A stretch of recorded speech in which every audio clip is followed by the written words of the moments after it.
top of the ladder for a reason. The gap is growing. Now, I can't help it that I'm custom made. I can't help it that I look good, smell good, can dance all night long. I can't help it. I'm the boy. Normal service resumes for Collingwood. Back on the winners list per se, or back to winning ways. We've just come back from the bye. 34-point win over St Kilda at Marvel Stadium Saturday night, 16-12, 108 to 11-8, 74. There's something about 16 goals, 12, 108 against St Kilda. Just brings back good memories. And a very good win over St Kilda. Wasn't perfect per se. St Kilda gave it a red-hot crack. Fair play to St Kilda. Big win for Collingwood to get back on, not the winners list, but 6 points clear on top of the AFL ladder with a game in hand as well, playing West Coast next week. Going to talk about the VFL Report as well. A very good win against Cedric Zebras, and also the Pies VFLW side. 5 wins in a row there as well. So 3 wins for Collingwood. Before I get into this round 15 review, make sure you guys subscribe to my channel. Leave a comment. I do discuss all things Collingwood with you guys as well. Like the video, share it, recommend it, do whatever you want.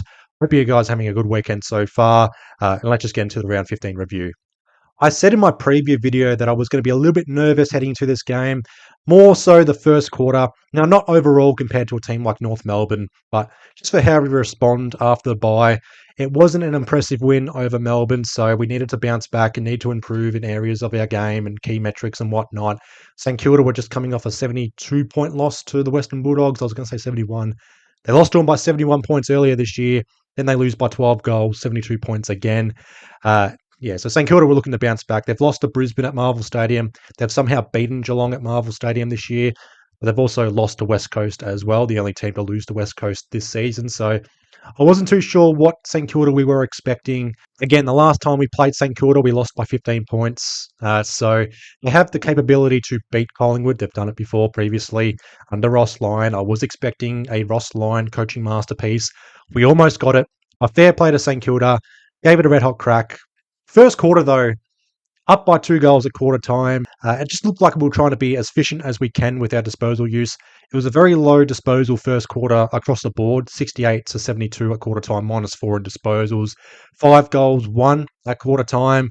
Bo McCreary, unfortunately, goes down with hamstring tightness. Now, they are saying tightness, so it leaves me optimistic that it might just be a 2 to 3 week injury at the very best. I mean, if there is such a thing. We do need Bo McCreary. It's going to be weird to say this as well, because during that first quarter, it looked like and it felt like Bo McCreary was tracking towards a career best game in terms of his performance in the midfield or his output overall. He's not a high disposal getter. He's very not very efficient as well per se, but 10 to 15 disposals a game, 5 to 10 tackles, pressure acts, the 1%ers, you name it. It looked like he was going to bring it all together for this game and also just explode in the midfield. I mean, he had 2 very good clearances in the first quarter, a very good entry inside 50, and then he does his hamstring, likely kicking that footy inside 50. It did lead to a goal as well. So, Barry McCreary, very good first quarter, and then goes down with a hamstring injury. I thought his first quarter was better than Lockie Sullivan's 3 quarters on the ground after being subbed on. But, a lot of players as well. Decent performance, maybe not decent, but just average performances, things to work on and build on and improve on as well. But the first quarter was all about just being efficient with their ball use, being switched on. We were mostly switched on. St Kilda were struggling to get through our defensive zone and set up. They improved on that in the second and third quarters, though. The second quarter, I don't know about you guys, but I thought the second quarter, particularly the second half of that second quarter, was god-awful. We went into the second quarter knowing, and I put this in the preview, about how St Kilda were the worst ranked side in second quarters. Only 2 second quarters they've won. Even split in the second quarter. Margin was still 12 points at halftime. And St Kilda missed their chances. Surprisingly missed their chances late in the second quarter. That was probably the only blimp in terms of their attack. It felt like they exposed us. Now, granted, we are coming off the bye, so I'm not too sure how much we can put into that sort of stock in regards to St Kilda's performance and game plan over us. Now, we typically make opposition pay on turnovers. We didn't see a lot of turnovers, unfortunately, against St Kilda, particularly in that second quarter. We would usually spoil it out of play for a stoppage or a boundary throw-in, and that's how St Kilda were able to make us pay. 13 to 3 in terms of stoppage clearances in that second quarter, -10. That's disappointing. That's unacceptable. Regardless of if Nick Dacos is being tagged by Marcus Windhager, we need our midfielders to step up as well. Not just give support to Nick Dacos, but also get themselves into the game. If you saw the Saints v Dogs game last week where Windhager tagged Bontempelli, but Bontempelli was able to provide space and support for his teammates to be able to get themselves into the game. It was almost like he sacrificed himself to allow his teammates to have very good games in the midfield. That wasn't happening here. In fact, this game overall, it didn't feel like a midfielder's game at all. It was just a slugfest. Not a slugfest, but I'm struggling to try and put this in the words. Thank you, Ross Lyon, for this. Basically, St Kilda were just on our tail for the majority of this game. 2 to 3 goal lead. They chipped it back to within a goal, within 10 points. Scores were level early on in the third quarter as well. I don't have the stats for the ground ball gets or the hard ball gets, but just from my eyes and observations, St Kilda were just very effective, very clean below their knees. Every time the ball was on the ground, it caused chaos, and it was in St Kilda's favour. They were able to put the pressure on us. They turned not the chicken up. Maybe not a good analogy there, but we were a bit panicky. We were not fidgety. We weren't fumbling per se, but we didn't have a lot of time and space to make St Kilda pay. We got the ball. 3 or 4 St Kilda players were onto us. They were the first players to the crumbs. That long kick to a contest either gets spoiled out of play for a boundary throw-in, then leads to a St Kilda stoppage, entering inside 50, or it was just a chaos ball or controlled footy running it up inside forward 50 for St Kilda. It was a little bit frustrating. I mean, St Kilda got smashed by the Bulldogs twice. They lost comfortably to Brisbane. They lost to West Coast, and unfortunately we got the best of St Kilda. But I think St Kilda and their fans can hold their heads up high. They gave it a crack against the best team in the competition. Within 10 points, halfway through the final quarter, and then Collingwood finds another gear in that final quarter. You heard the Collingwood chant halfway through the final quarter. It led to a Nick Dacos goal. Yes, I'm going to thank the fans for creating that goal assist for Nick Dacos. Kicks that goal, gets some breathing space, and we kick the final 4 goals of the game to win by 34 points. I don't think the scoreboard does this game justice for St Kilda, or even for us. It's a very generous win for us, 34 points. Harsh for St Kilda. They do fall the 15th on percentage behind Melbourne now. Bit unfair there. But yeah, normal service resumes for Collingwood. Best on ground for me, Nick Dacos. 30 disposals, 14 contested possessions, 5 clearances, 9 scoring involvements, 9 intercept possessions, 9 inside 50 entries, and a goal. A cheeky goal, that is, and 1 broken tag as well. 73% disposal efficiency. He built on that in the final quarter as well. His disposal efficiency in the first half, very disappointing, very underwhelming. A lot of hack handballs, if that's such a thing, just to open space. And that's where St Kilda were able to get the intercept or cause that turnover from us. And he's forward 50 entries in the second quarter. Unbelievably shocking, just basic turnovers as well. And that second quarter, just going back to that second quarter, the forward half entries, I'm not talking forward 50 entries, I'm talking the forward half entries, just blazing away. Callum Wilkie was able to read the footy 50, 60 metres away, and then dishing it off to Nasiah Wanganeen-Malira, whose kicking ability is just unbelievable. He's the best kick in the competition. He had 20-plus kicks in the game. That's something we need to work on as well, particularly against St Kilda. Wanganeen-Malira, second time, he's had 30-plus disposal against us. Not a legacy game this time compared to last year, but next time we play St Kilda, we might have to utilise a defensive forward for Wanganeen-Malira. Just make him accountable. He's able to find targets 50, 60 metres away. That was able to break our defensive setup as well, whether he's kicking it long to their advantage or just finding that spare player with the 15, 20 metre chip kick.